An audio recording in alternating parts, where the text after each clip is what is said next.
Türkmenüm. Ceyhun bahri denizi hadar arası. Çöl üstünden ötür.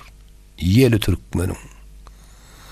Gülgün sosu kara gözüm karası kara dağdan iner fiili Türkmenüm. Hak fiilemiş. Bardır onun sayası. Sırpını sır çölünden erim ayası. Renmeren gül asar yaşıl yayrası. Kark bolmuş reyhanı çölü Türkmenüm. Al yaşılı bürep çıkar perisi. Kükreyip bar kurur anmarın iyisi. Begtörü ak sakkal yurdun iyisi. Kuren tutar gödeliyli Türkmenüm. Ol merdin oğludur. Merttir pederi. Göröwli gardaşy serhoşdur seri. Dağda düzde kowsa sayyatlar diri ala bilmez. Yollar toğru Türkmenüm. Gögünler, yürekler bir bolup başlar. Tarsa yığın erer topraklar daşlar.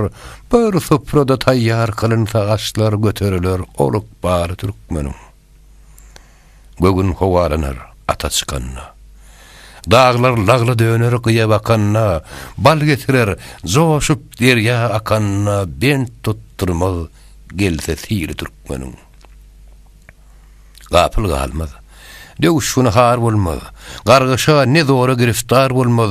Bilbilden ayrılıp solup har almaz. Daim anmar saçar gülü Türkmenüm. Tireler kardeşler uru yarıdır.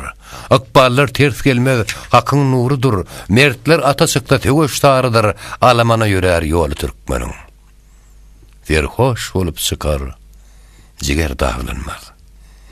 Daşları sıyınlar, yolu bağlanmaz. Gözüm gayrı düşmez, göğün eglenmez. Mağtım ulu sözler, salı Türkmenüm.